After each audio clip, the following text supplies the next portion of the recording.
Síðan kom að málið við mig hann Sigurður Hilmarsson hjá fjórhjólaleigunni og sagði að menningarráð Suðurnesja væri með ákveðna styrki til handa ýmsum verkefnum.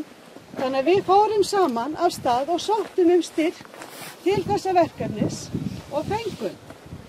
Og ef við tökum þessa frönsku skútu hérna 1890, að þá þetta skúta, þá voru frönsku skúturnar hérna á veiðum og hérna allir að eltast við þorskinn, eins og þau eru með þetta í dag að gera. Og þau voru að veiða hérna fyrir utan, og hérna bátarnir hérna úr Þórgunnstaðahverfinu voru á sjó.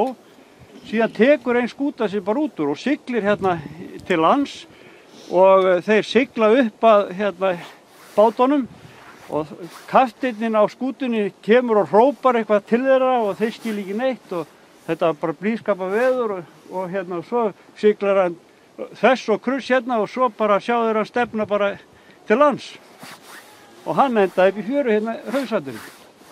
Þannig að það er alls konar sögur á bakvið þetta.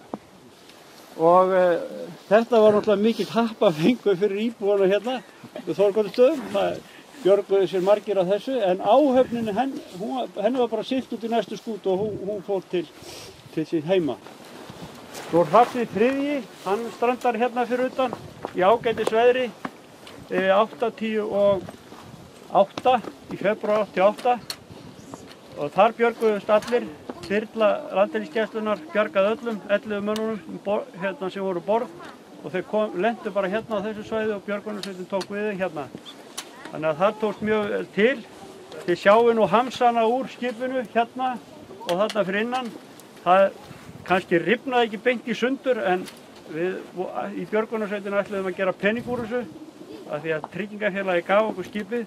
Þannig að við vorum búin að skera það til helminga og ætluðum að draga helmingana upp á land. En þá bara gerði vitlaust veður og þá rak hérna vélin og afturhlutan hérna upp á og hinn hlutin er innar í víkinni. Og svo eru björgunarsveitin hérna búin að stilla upp fluglínutækjunum. Það er svona til þess að gera einhver grein fyrir því hvernig þessi fluglínutæki virka. Því að margir sem að heyra þetta fluglínutækja nafn, þeir líta bara til loft, bara að halda að þetta sé eitthvað fljúgandi hérna yfir okkur. En þetta er sem sagt, nafnið á þessu kemur að því að það er línu skotið út í skipið og svo er það þá línu sem að skipverjarnir taka, þeir draga hana til sín og í hana er bundið björgunartæki sem að er svo stillt upp til þess að bjarga áhöfninni. Þess vegna er þetta kallað fluglínutæki. En þeir skýra það nú betur fyrir ykkur, þeir eru lögum hérna aðeins neðar.